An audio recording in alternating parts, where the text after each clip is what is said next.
We on this channel have a very Western approach to game development. That's the best way I can say it, where it's mostly based on like American and Western standards of what are games like, what is like the genres that those kinds of people like, and we see it also in our audience. We're an English-speaking YouTube channel, so our audience is about 0.3, 0.4% Japanese, which isn't a very big amount, but it's still, Japan is a country that's been very monumental for shaping how we play games to this day. So I had the opportunity to sit down with Kazu-san to talk a little bit more about how the Japanese game dev industry has been and all of that. And you may know him actually from some of his work, mainly on the Doko Demo Isho series, which I think is older than me at this point. So can you give me a quick introduction of who you are and how you got started? And my name is Kazunori Nanji. So I'm a company of the game developer company, the Bexide, the owner.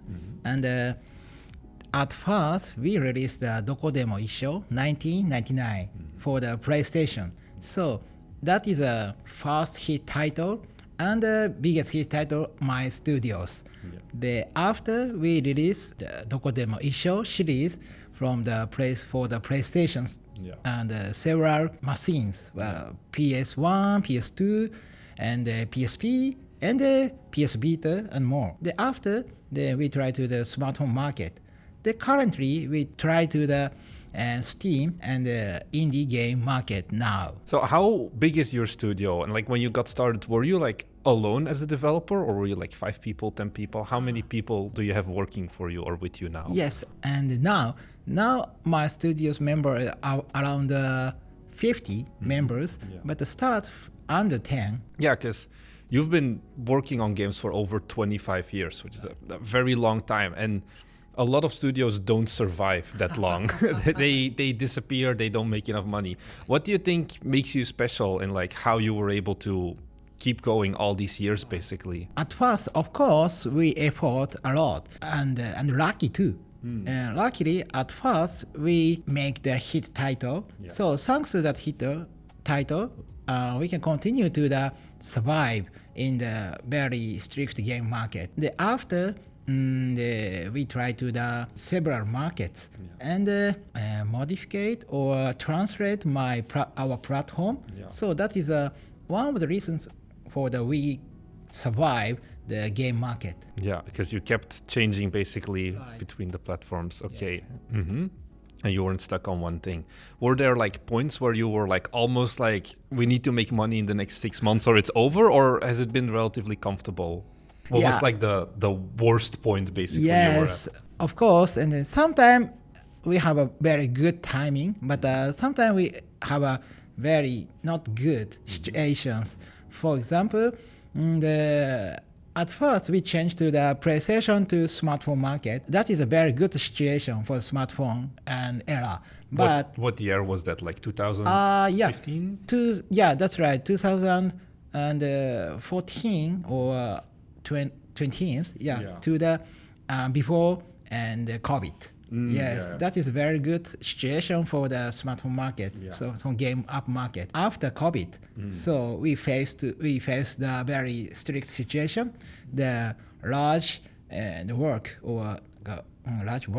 large product, and suddenly stopped because that KPI not good. So that is a very strict situation for our studios. So we try to the indie game market at that time. So you only started doing like more indie focused projects basically because you kind of had to change because the old approach wasn't working as good anymore then? Yeah, that's true. Okay. So how do you, because you mentioned KPI already, so you work with KPIs, I guess, of like what makes a product like good in your eyes? What's like if you want to start a project, it's like, okay, this is a good idea, let's go into this? Can't say easily, but the KPI depend on the market and platform. So talking about the smartphone app, easy to check the KPI after the releasing. So talking about the smartphone market, that is a free-to-play market. So we released day by day or week by week. So that is we can measure the KPI easily. Yeah, like how many people play every day, all of that.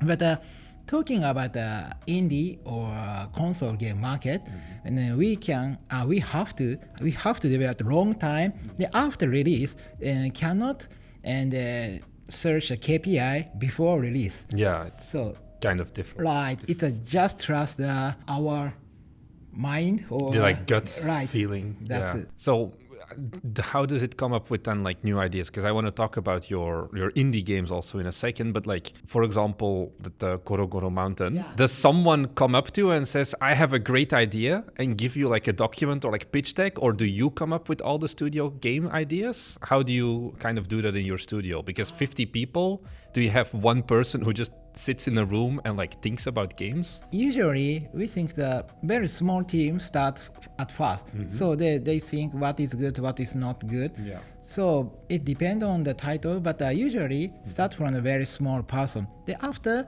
and that idea is good, and start to the developing or try to make the prototype. Yeah. Thereafter, the prototype not bad. So we start the more big and development situations. So do you give like your employees then like kind of freedom to like, I have a good idea, I want to try it out, like make a small prototype and then pitch to the rest of the team, and then Our development is very inside, so then we don't have to make the pitch. yeah, but like you pitch to like your colleagues basically of like, Yeah, like or to you or yes, someone it's like that. of course it's every day, and we have show and play the prototype. Every day. And not every day or every week. Okay, yes, yeah. So they check or discussing, then evaluate that prototype, or often and drop it. Yeah. Then they remake. So they're luckily at first or to a second title our studios indie. So we developed the Fruit Mountain. Yeah. That is I think it's a very good game. It's kind of like a Suika game, right? That's true, you know very well. So I often said that is not secret. And the Fruit Mountain, of course, it's one of the Suika game like title, but we added a new idea. Yeah. The Suika game is a 2D, and the Fruit Mountain is a 3D. Yeah. So then usually I said, of course, it's not secret. I usually said it's a Suika game like, but we add the new ideas. Yeah, because you bring something new to the table. So thanks to the Suika game, not Suika game, sorry. Thanks to the Fruit Mountain hit, we can get a very originality, useful game. Yeah. Then next, I started thinking using the Fruit Mountain game to the another IPs. So that is a good and chance for our studios. Yeah.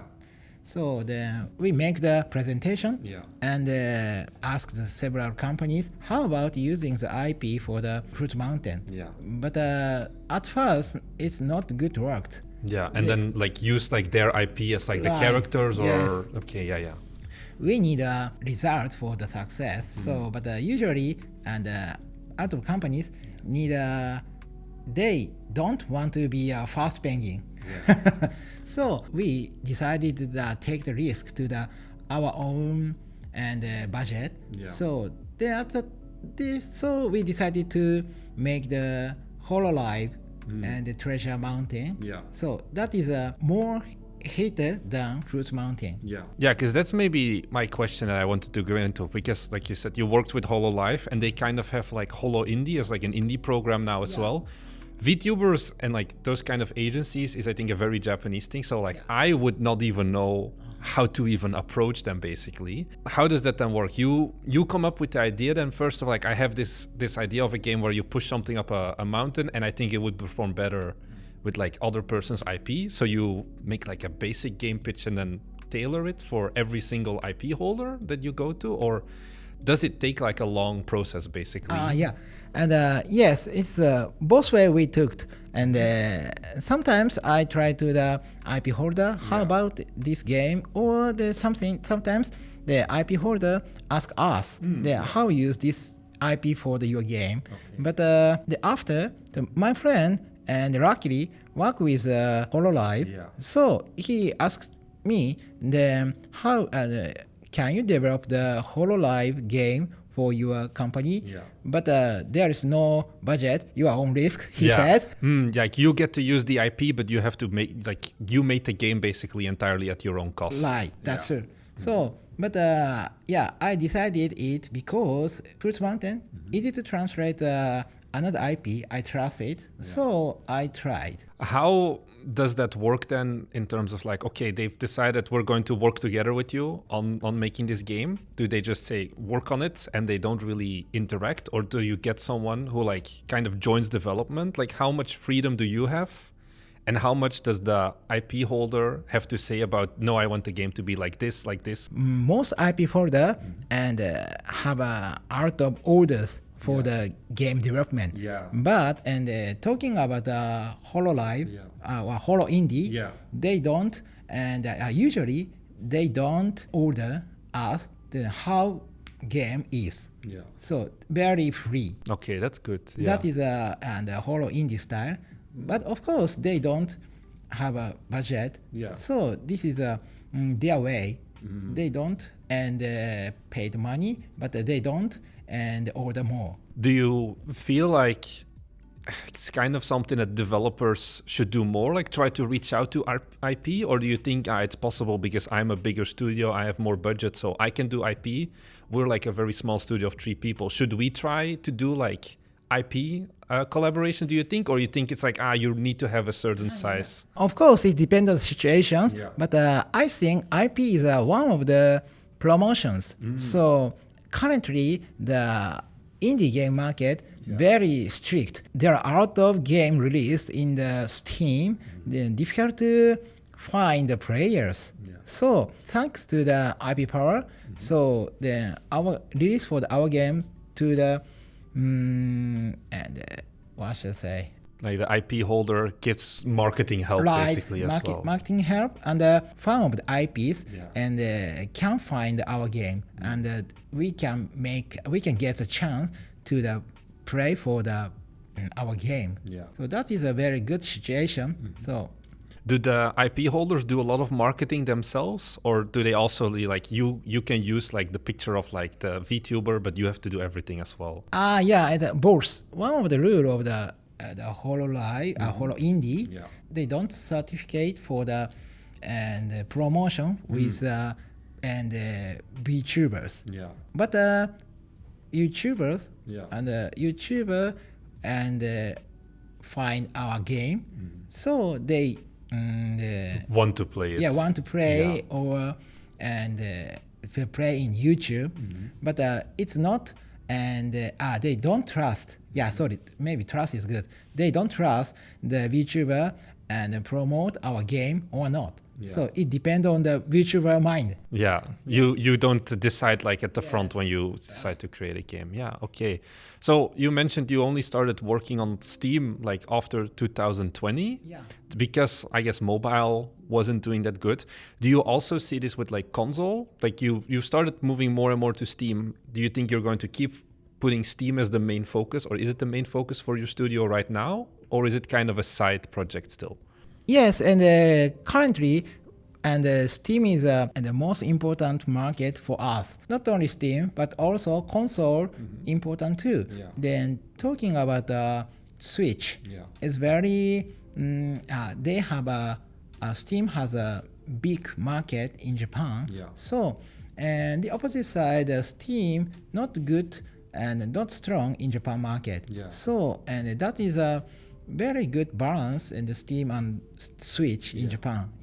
Because for the first like 15 years of your studio, you didn't focus on PC, I guess, at all, only consoles. Now, especially like if you look at like the West, consoles are becoming less and less popular, like PlayStation, especially Xbox. Do you think that you have to basically go to PC at this point? Like a studio cannot survive on only consoles itself. Do you think that the console market is kind of shrinking because everyone has a computer or a phone at this point? Let me see. It's a very tough question. I think it just depends on the game title. So like the type of genre. And, title is very important.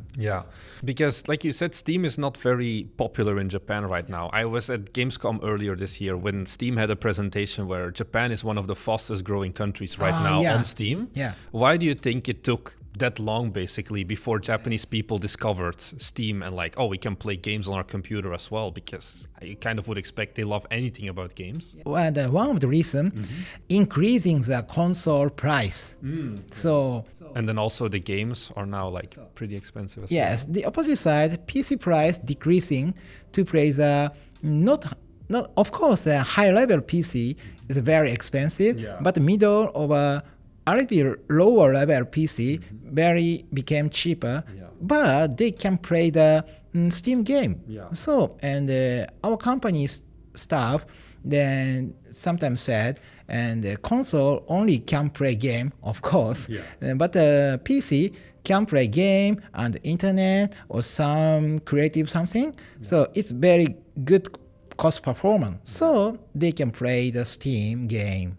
They don't. So sadly situation, instead of the working for the game studio, they don't have a console without Switch. Yeah, I think Switch is very popular here, but especially like PlayStation, they also had to make like the Japanese only version that's cheaper now because the prices keep going up that much. What do you think? Because probably your games are very Japanese audience focused as well. Probably some people in like our audience as well have played your games, but how do you think the like Japanese gamers kind of change or like are different than like Western gamers in terms of like genre or like styles of games you want to play? You see it a lot here, like everything is an anime game for the most part, whereas that's still kind of growing in the West. Where do you think you see those differences between like Western and Japanese game developers? Between Japanese game developers and the Western game developers have a gap. But that is one of the personality. So I think we don't need to shrink that gap. So and one of the gap is good for the personality. We shouldn't make the gap smaller. We could kind of keep them separate, you'd say. Okay. So keep making games for Japanese audiences and not like trying to cater to everyone, basically. Yeah. So and maybe and I guess and good game can adapt the foreign countries. Yeah, like Uma Musume, I think is like a very good example of like it's a very Japanese game, but people in America and everything are going crazy for it as well. Of course, they adapted and very make a lot of effort to the release in the US and the Uma Musume, but the mindset is the same. Don't have to change the mind or spirit for the game. Yes. What would you say to like Western developers who maybe want to make games for more of a Japanese audience? Because you see this of like sometimes like American studios, they want to make like anime themed games, but they like Japanese people can tell like, oh, these are not real anime games, go away from here. What do you think you would say to like someone who wants to make games kind of for the Japanese market? Do you think like you shouldn't try to focus on it, or is there something you wish that if you want to do it, spend more time and attention on like this specific thing? Yes, I think they don't have to simulate Japanese anime game. So and I think their originality is have a strong power for their games. So and keep their style and release the Japanese game is I think good way to the win in Japan game market. Yeah, because like certain genres like JRPGs are like still very popular here, but not popular in the United States at all anymore. Like you see a very big difference also, like 2D and pixel art games are way more popular in Japan than the rest. So you'd say just stay to your roots basically of like make the game you want to make and then like translate it well, I guess, or anything else you would do? Of course, translation is very important. So not only Japanese, but also another company's languages. The game player have a very strict eye or opinion for the translations. So they easy to check bad in the Steam and recommendations. Yeah, the reviews is gonna be bad indeed. So probably you've talked to a lot of game developers in your life now, and like people who come to you and they're like, hey, I want to start my own game studio. What do you have kind of as advice for me? What would you say to like someone who wants to get started making games now in 2026, I guess? I think, and thanks to the game engine and like a Unity, and currently very and become easier and easier game developing. So thanks to that situation, we can make the game and or side business or hobby. Yeah. And I recommend start it from that point. Yeah. And at first they stop the current job and move to their own game studio. Yeah. Or establish their own game studio. It's very dangerous. Yeah. So make some games first while you still have a real job, basically. Yeah. How did you get started? Did you make like side projects before you started working on like your own studio? yeah, and many years ago, Yeah. I was a university student. So and I started the game developing with my friends. Yeah. So at the time I realized the game developing is very fun. Yeah. I want to make these things to my job. So I started recruit or game working for the part-time job for the game studios. This is my first career. Yeah. Thereafter, I joined the game studios.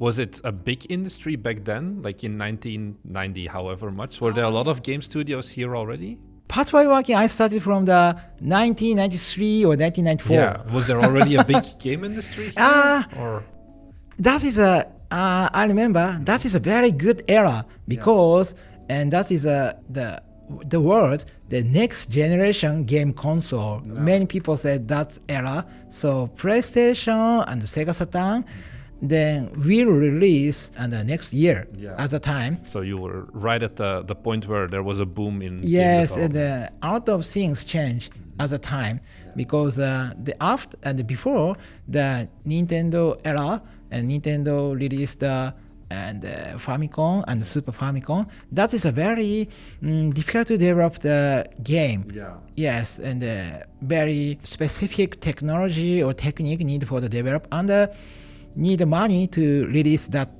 console. But PlayStation, talking and especially said PlayStation, they changed the console business. You also got like a development grant from them, right? When you got started? Yeah. And my career started the PlayStation. Yeah. Yes, and then I was a programmer, so then I joined the game studio as a programmer. So and I developed the game for the PlayStation at the time. Yeah. How did you evolve from programmer to studio owner? Basically, like how at what point were you like, I wanna run the studio and not just write my own code? Yes, at the time, and it's very lucky because depend on that situation, then PlayStation or Sony want to be original, want to get the originality title. So they started audition. The Japanese said, "Game yaroze, let's create game." Yes. So I entered that audition and won. They start our own studios, and thanks to that Sony money. Yeah. Do you still program games to this day, or you're more like I'm in meetings all day? Yes, and talking with Sony. No, like today with the studio, do you still program games, or you're only like in meetings and doing like pitches and talking with? Yes, and of course, if I can, I wanna make the code program, but difficult to do that. Yeah. When was like the time you stopped like writing actively on games? PS2 era. A long time ago. Yes, I stopped my program for the game, but and I want to write a code. So and I changed my career to the program for the game console to the developing the game console tools. So now you make the tools, or like back then you made the tools so that the rest of your company could make the games. Yes, because and the program inside of the game, we have to the certificate to the it's no bug, work very well, and but and instead of the developing game tool programming, I can write the very rough programming. Perfect. Thank you very much. I think it was a very interesting like look into more of the Japanese side of game development. So thank you very much for having wanted to do this interview. Thank you. But I'm sorry, my English not good. It's no problem. I'll put like subtitles as well. So no worries. Thank you everyone for having watched this video. I hope it was still interesting. Let me know what did you know Doko Demo Issho as like a game? Because I pull up like an image of the character and I ask people like, do you know this? And they say like, yeah, I know this even though they're not like Japanese. So leave a comment about that. And if you ever have any other questions about like Japanese game development, like leave a comment down below, and maybe at some point I'll make another video about it. I hope you guys really enjoyed this video. We'll be back next week. So if you are interested in this kind of content, head down below and subscribe, and I'll see you guys in the next one. Bye. Bye.